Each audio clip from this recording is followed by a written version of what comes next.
Next talk is from Heather. So Heather, can you try to share your slides?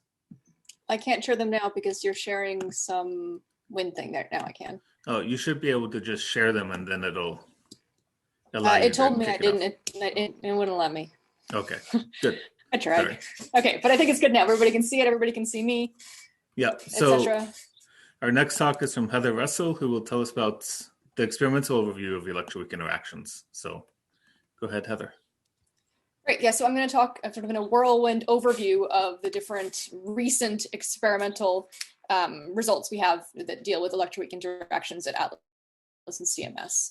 So as probably most people know by now, I have suddenly videos covering up my slides. Let's not do that. I don't know what I'm talking about there. Okay, so so most people know we have 140 inverse femtobarns, so lots of run to 13 TeV proton-proton collision data that's collected by both Atlas and CMS. So there's huge data sets ready for us to analyze or finish being analyzed in many cases.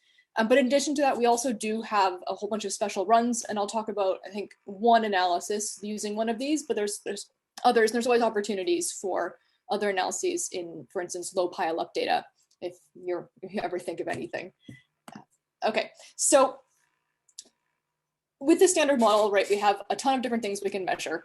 Now, the mandate of this talk is electroweak interactions, and that's mostly things dealing with gauge bosons, the Higgs boson. I know the top quarks kind of comes in here as well. I'm not going to touch on top physics, just like the last presentation as well. And I'm also not going to talk too much on the precision measurements of W and Z bosons alone, for instance, of Drell-Yan, for, again, the same reasons mentioned in the previous talk, as these measurements just aren't done yet. So there are going to be more results coming out here at sort of the higher cross-section, very precision measurements of these processes. The ones that we do have recent-ish results on that I'm going to focus on are basically these lower cross-section processes. So these are really things that we can first do with this 140 inverse femtobarns of data we have. So they're really interesting. And then for some of these higher-ish cross-section ones, the dye boson measurements, we're really getting into the case where we can do precision measurements of these processes. Now, I'm going to start off by talking about studies of the Higgs boson. And the Higgs boson, we know it exists at this point, but the reason, right, we're still studying it sort of extensively is we want to know if its properties really do match the standard model. And there's a few different things we want to test to make sure. First, does it couple to the rest of the standard model as the standard model predicts, which means, is it both produced with the predicted production mechanisms at the predicted rates, and does it decay to what the standard model promises at the predicted rates? And we study both of these individually. And then does it have the CP and spin properties of a scalar boson, like the standard model predicts? And then are there any hints of new physics emerging from the data? So this could be either the Higgs boson decaying to different things that it maybe shouldn't be, or perhaps the CP and spin properties aren't quite what we'd expect. And I'm not going to touch too much on point 3. And I know there's a huge field of effective field theories in Higgs physics that I won't be touching on just due to time.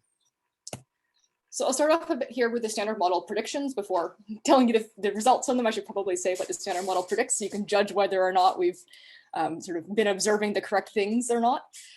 So on the left here, I have the production mechanisms for the Higgs boson. You can see the dashed line is at 13 TeV, where we're operating at the area we were operating at in run 2.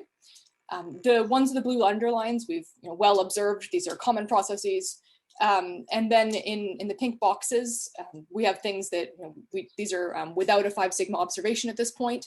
So for production mechanisms, that's just Higgs and association with bottom quarks and single top associated production.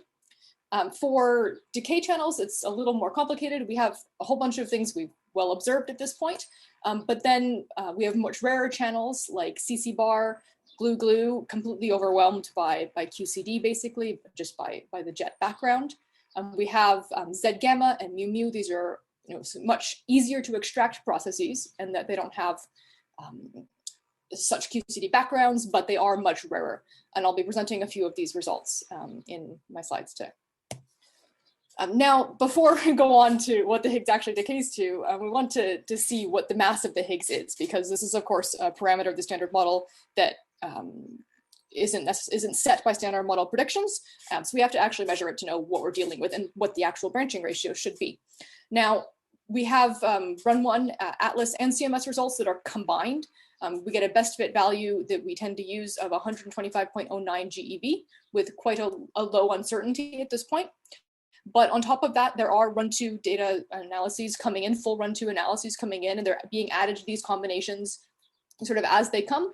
So you can see there's also improvements, for instance, in the run-1 plus run-2 combined that I'm circling here from Atlas that has a better statistical uncertainty than the Atlas and CMS run-1 combination, but isn't in a CMS combination yet. And then in the bottom left, there's even ones that aren't in the Atlas, for instance, combination of all Atlas data yet, because they're just too recent. So you expect to see in the future this number, or the uncertainties on the mass, getting lower and lower, and us understanding the mass of the Higgs better and better.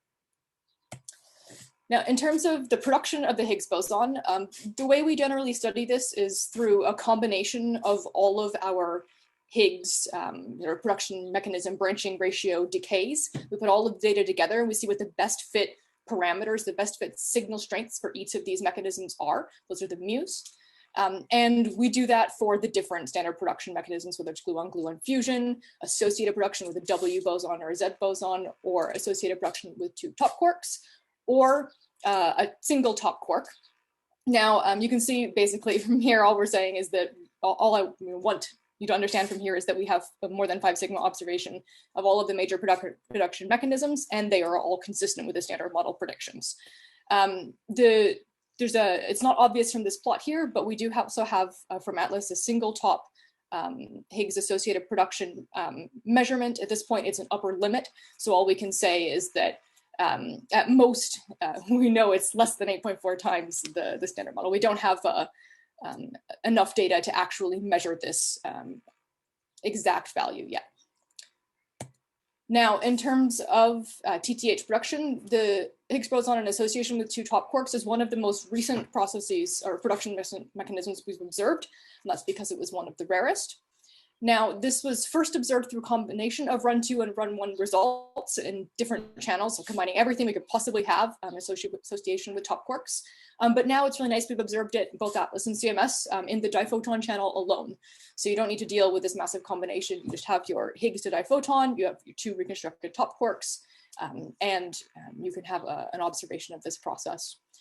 One of the nice things to do in these events is studying the Higgs CP properties of the top Higgs interaction. And this is a reminder, right, in the standard model, the Higgs boson is CP even, being a scalar. So if there were any hint of a CP odd coupling in the data, that would be sort of a direct hint that there's some BSM VAT physics going on. So it's really interesting to see if there is any CP odd couplings. And you can see in this plot on the right that the standard model X here, this is a pure CP even state.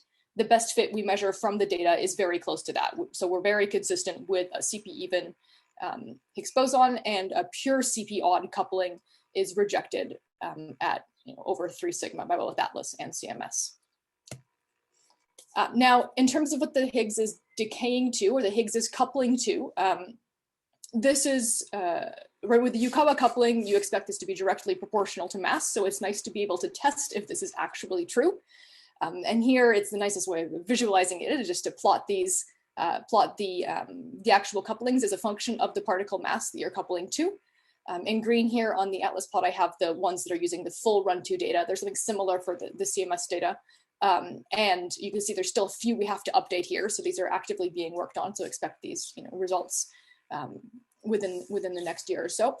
And then right, we can actually fit all of the data we have and see, is this in agreement with the standard model? Do we actually fit this linear hypothesis? And it turns out that it really does. It's visual, you can see it fits the line well, but also when you perform the full fit analysis, we have a value that is very consistent with the standard model 1.06 plus or minus 0.07. So that's sort of the properties of the Higgs, or the standard decays we talk about. But I'm going to talk about a few very rare Higgs boson decays. So we're not quite there at seeing it, but those are the interesting ones to look at because we haven't necessarily observed them. So there could still be some new physics hiding in there. Now, the first one is Higgs to dimuons. All right, so in the standard model, only 0.02% of Higgs bosons decay to muon pairs. This is really quite small. And on top of that, it's really difficult to disentangle this small fraction of Higgs boson decays from the huge number of background events you get from the high mass tail of Z to LL decays, right? So the Z boson, yes, is a lot lower mass, but it has a large tail from the line shape, and that tail is enough to completely overwhelm the low cross section for Higgs to mu mu.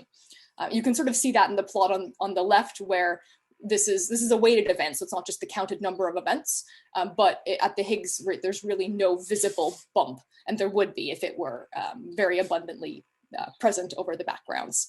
So this corresponds to an observed significance of 2 sigma. We can't really say there's evidence for that yet. This is the Atlas plot. CMS in their analysis had a slightly upwards fluctuation against their expected, which is really nice. So they actually saw 3 sigma. So there's evidence for this process now.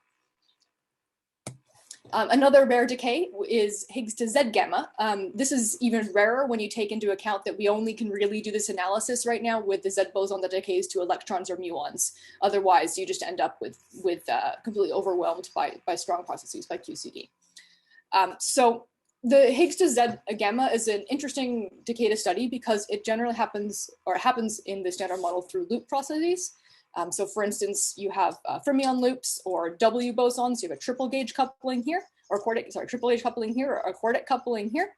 But then you could also have a loop with some new physics process, so some X particle coming in and modifying this coupling that's fairly simple to construct in a model. So this is an interesting process to study. And the observed significance here is 2.2 sigma. So there's no sign that there's any new physics enhancing this process here, and the branching ratio limit is 3.6 times the standard model. So at this point, it's a run 3 to maybe get evidence of this, but we're getting there. And another process very similar to the previous one, rather than having a Z boson on shell, you could have a photon that's off shell. And so here you have some of the basically the same diagrams, but you're looking at the gamma star. So you don't have a Z peak, you don't have a Z mass that you can cut on for your leptons. That gives you, on one hand, a harder analysis to do because you don't have that constraint, but it's also a little easier. You have more events because the cross section for this process is a little higher. So here, this analysis saw 3.2 sigma. So again, we have evidence of this with a best fit mu value of 1.05 plus or minus 0.05. You can see how that corresponds to 3 sigma here. And you can see, unlike in the Z gamma, we actually have a sort of visible peak coming out at 125 GeV. And you can see on the right what one of these events looks like in the detector. And then have on the next slide here a brand new result that just was published today. So here we're actually looking at Higgs to CC bar. So this is a lot harder. Again, when you look at hadronic decays, you have generally a huge background from just jet production from QCD overwhelming your processes. So it's really hard to disentangle these types of events. So this is a first full run 2 result for searching for Higgs to CC. It is really a search for Higgs to CC at this point. You can see we're setting limits, upper limits on mu. We're not saying we have observed, right? We have upper limits here of around 30 times the standard model, 26 times is the observed value. And you can see what I mean by there's huge backgrounds on the plot on the left here is I kind of like this plot because there are so many different backgrounds that contribute, right? You have a single Z boson in association with some jets, a single W in association with some jets. There's top backgrounds, and then there's diboson backgrounds where you have one of your bosons decaying to, for instance, CC bar.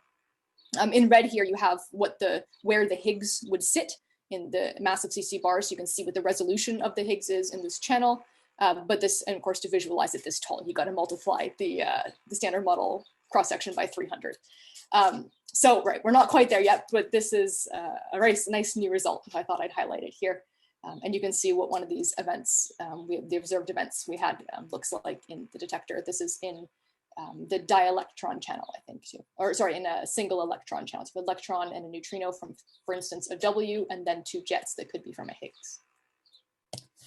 Then I'll talk about here what happens if the Higgs doesn't decay to what we think it should. So we don't just, of course, look for the standard model Higgs decays, but also to other things, some of those being lepton flavor violating decays. Now, these are totally forbidden in the standard model. So if we had any evidence of lepton flavor violating Yukawa coupling, this would be direct sort of evidence of new physics. In the plots here on the left, I have the limits on the actual Yukawa couplings themselves. Now maybe a little more intuitive to understand are the upper limits on the branching ratio. So basically what we're saying is the Higgs can decay to no more than 0.2% of anything lepton flavor violating. So we're quite sensitive here. We're really saying that the Higgs is not decaying with any significant rate to lepton flavor violating decays. But of course, these are upper limits, so there's more room to study here in the future. And there is still room for a tiny, tiny bit of lepton flavor decaying in this, well, it could be added to the standard model. Okay, so that was what I had about Higgs results. I'm now going to move on to a few electroweak precision measurements. I don't have, as I said before, I don't have any Drell-Yan or W-type W mass measurements. These do exist, but they're not recent, so I won't cover them here. But of course, they're available on the public websites for both Atlas and CMS, and you can peruse these at your spare time. The two measurements I am going to talk about are looking at branching ratios for W decays. And the way we can, well, the way the Atlas result does this is by looking at TT bar events. So in a TT bar event, you have, of course, one top quark decaying to a B jet and a W boson, and then the other top quark, of course, decaying to a W of the opposite charge and a B jet. And if you require both of these Ws to decay leptonically, you can use one to tag the event and say, yes, I have this lepton, I have two B jets, this is a TT bar event, and then you can probe what happens what the other W decays to, and see if it's decaying to, for instance, muons and taus in the right ratio. And the way you can really do this is because muons and taus have distinctly different shapes in reconstruction in the detector. Because a muon from a tau will travel a little first, or the tau will travel a little first before decaying. So you end up with a muon that's pointing ever so slightly not from the interaction point, but also at the same time, you have two extra neutrinos when the W decays to tau to then mu, as opposed to just a W to a muon and a muon neutrino. So you have extra missing energy. So your momentum distribution of the muon is also a little different. And you can use this shape difference to fit templates and actually see, is my W decaying to the right ratio of taus versus muons? And this is, okay, so I talk about how we did it. Why we did it is that this ratio should be 1 in the standard model. It's the couplings are exactly 1. You have ever so slightly tiny phase space differences that can modify this slight from 1, but the couplings should exhibit lepton flavor universality.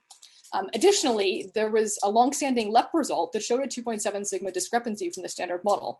And kind of want to make sure that this isn't actually a hint of new physics that we've been sitting on for, I don't even remember how long now, where this exactly came from, but we've been sitting on for years and years. So Atlas, we've performed this measurement and saw, of course, unfortunately, that this value actually is, in fact, very close to the standard model value. CMS has now done the same, and they've expanded it a little further. So rather than just looking at the branching ratio for tau over muon, that's the y-axis on the plot here, they've also looked at the tau to electron branching ratios and the electron muons. So all of the branching ratios are measured. You can see the Atlas result is the pink band here that's hashed, which of course doesn't set a limit in the other direction because it was only for tau to muon. But the CMS result also doesn't show any discrepancy like the LEP result does, and agrees quite well with the Atlas results. There's again no hints that we were sort of sitting on some new physics for years. At the same time, this result was measuring the hadronic branching ratios in a really sort of interesting way. They expanded the statistics a little, more events by not just using TT bar events, but also associated production of top and a W, and then just WW normal diboson events. And by doing this and measuring the hadronic branching ratios, they've actually also extracted a very precise value of VCS, so from the CKM matrix element. This is done using the world average for alpha strong at the at the W mass, and not the value from the measurement itself. So it's not totally self-contained. But you can see the CMS value doing that is actually one of the more precise measurements of this, and adds a nice new data point into this table. Okay, so I'm now going to move on to measurements of multi-boson interactions.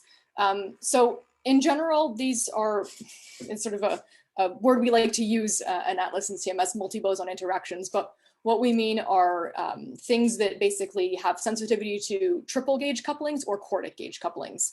So an example of a triple gauge coupling are the top two diagrams here. So you can see we have three bosons interacting at a point. I haven't labeled them, but they can be W's or Z's or photons, with the caveat that, of course, the vertex has to add up to 0 in charge. So you can't have W, Z, Z because you're creating charge. And I think we all know we can't do this in the standard model. And you also can't have a fully neutral vertex. These don't exist in the standard model. If you like write out the whole Lagrangian, they cancel out. If we had a hint of those, we would have a hint of new physics. So we do look for them, but they don't exist in the standard model at tree level. So yeah, with the triple gauge vertex, you can have diboson production. So for instance, a quark and an antiquark form a W or a Z, and you have two more bosons, or vector boson fusion, where each quark from each proton radiates a vector boson that fuse to form a third one. Then if you have the quartic couplings, you can either have a single vector boson decaying to 3, or you could have vector boson scattering. So rather than the two vector bosons fusing into one, they can scatter into 2 more. Now, vector boson scattering, the diagram in the bottom right here, is especially interesting because when you have heavy gauge bosons, so I mean like not photons here, when you have 4 heavy gauge bosons, this really directly probes the underlying mechanisms of electroweak symmetry breaking.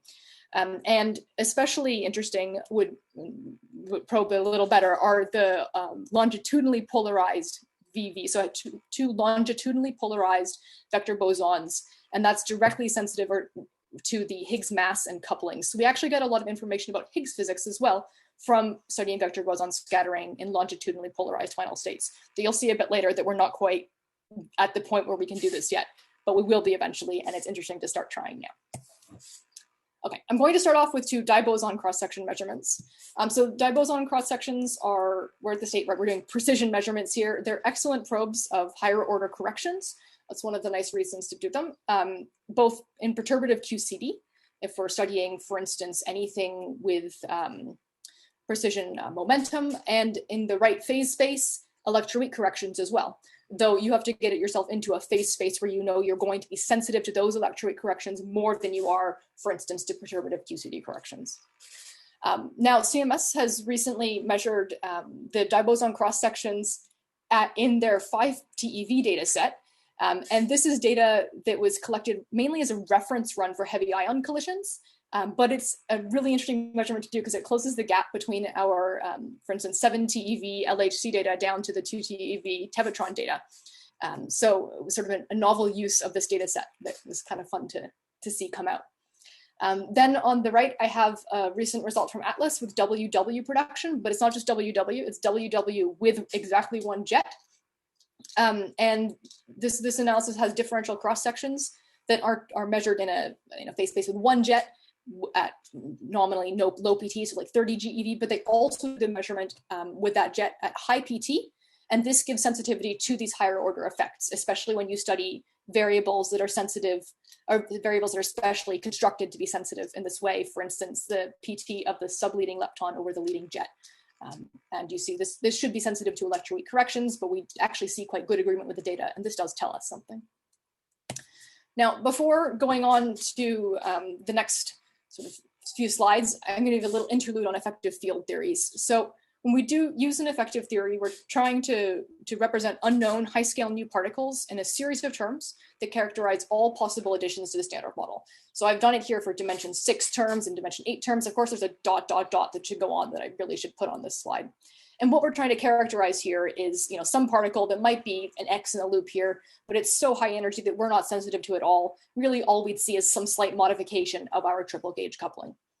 Now, in general, we study the lowest order coupling that affects the process under study.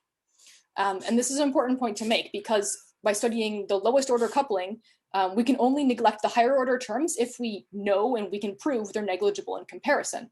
And this is an important point to make because quadratic terms, right, when you square the Lagrangian, the magnitude squared, quadratic terms from dimension 6 terms are the same order as interference terms between the dimension 8 couplings in the standard model from dimension 8 terms.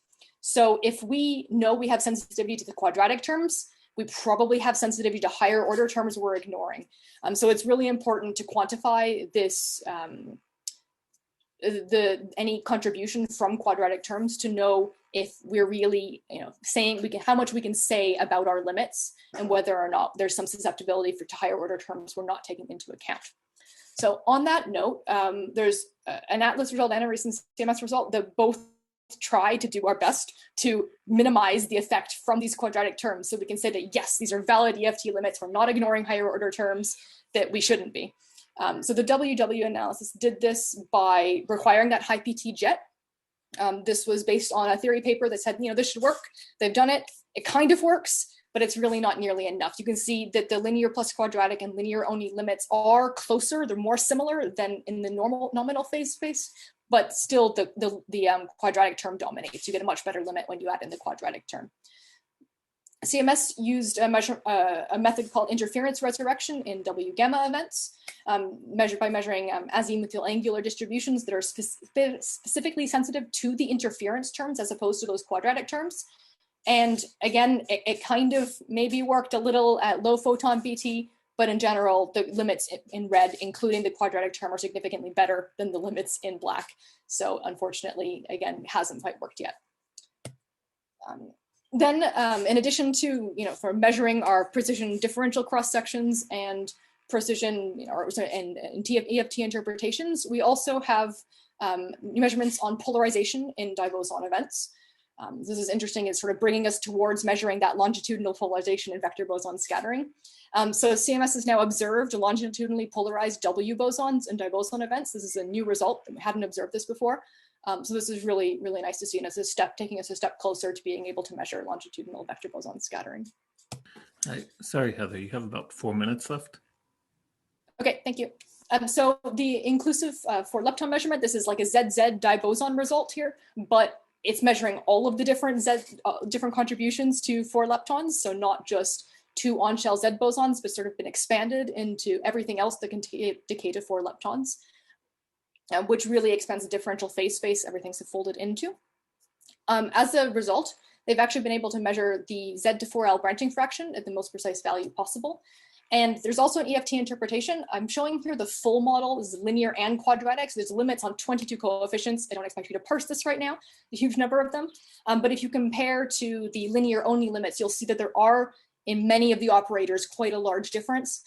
So this is, again, one of those cases where we have to be a little careful how we interpret these results. On the topic of EFTs, there's from Atlas a combination of Higgs to WW and the WW diboson measurement using the partial run 2 data set results. And the only thing I want to emphasize here is that there's really a complementary sensitivity of diboson events and Higgs to WW events. And it just shows the importance of combinations and global fits to really understand the full picture of what our data tells us about the standard model. Okay, so I'm going to move on to electroweak production. And we say vector boson fusion, vector boson scattering. And I just want to remind people that we cannot extract the single process that contributes to vector boson fusion or scattering. This is not a gauge invariant operation. Basically, we can't calculate it and get the same result with a different gauge. So what we observe and measure is actually the coherent sum of all processes of the same order of an alpha electroweak because they interfere in a gauge-dependent way. So with that being said, I will talk here about electroweak production of a Z boson in association with 2 jets, which is vector boson fusion with a Z. So one of the interesting things about this analysis is that in our modeling, in both of the strong production, so with jets and a Z, and in the electroweak, we have mismodeling in our Monte Carlo in a simulation. So to that effect, this results actually produced unfolded differential cross sections in both the electroweak production and in the inclusive production, in the inclusive phase space, so we can see if we can improve this modeling in the future. And there's a whole slew of other differential measurements if you're interested here. On the EFT interpretation here, this is, I think, a really interesting channel to do EFTs in because one, there's a good sensitivity to CP odd EFT operators by constructing a parity odd observable with the jets. But also the linear EFT terms are dominant over the quadratic EFT terms. So we can say conclusively that we're not sensitive to any higher order, or mostly conclusively, not sensitive to higher order corrections, and take these sort of results at face value. Moving on, sort of adding an extra boson in. So this is like vector boson scattering with two Zs. Here we have observation of this process. So we're right at the stage where we can say, we're actually observing vector boson scattering. This is actually one of the smallest cross sections we've measured at the LHC at 0.82 inverse femtobarns. There are two recent triboson measurements from CMS that are worth talking about here because they have first observation of the combined production of three massive gauge bosons. So that's WWW, WWZ, and WZZ. Okay, ZZZ didn't really contribute, you can see here, to the actual result, but this is nice to be able to observe these processes for the first time. And then they also have measurements of W gamma gamma and Z gamma gamma.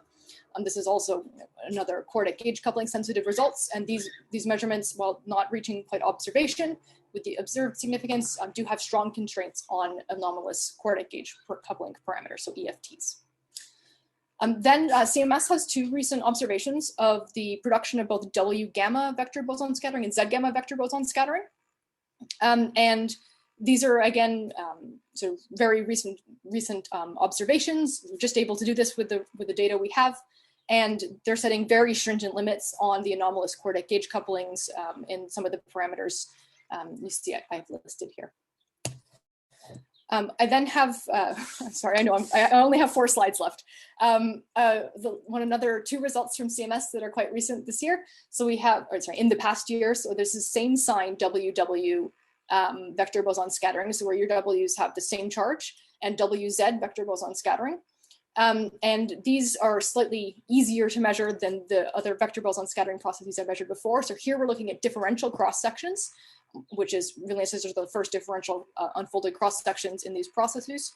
And you can see that there really is good agreement with the standard model predictions in both these cases. I haven't showed you the WW, but you take my word for it.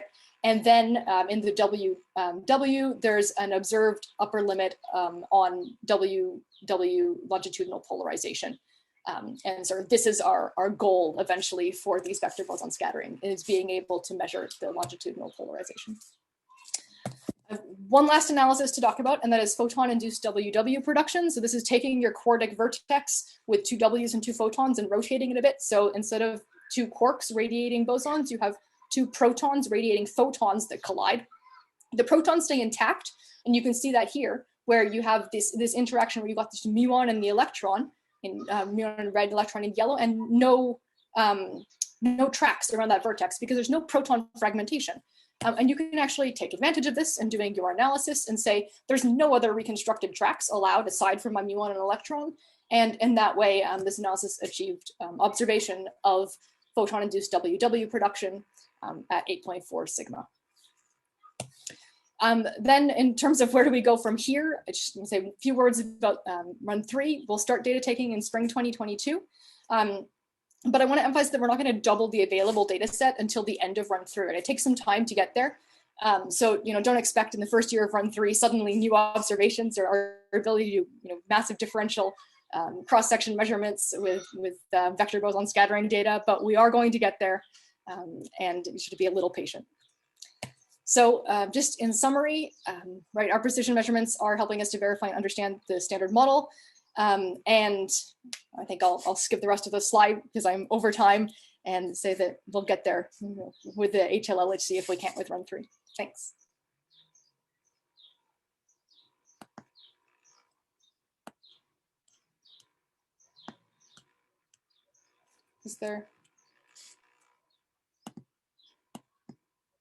Should I answer questions?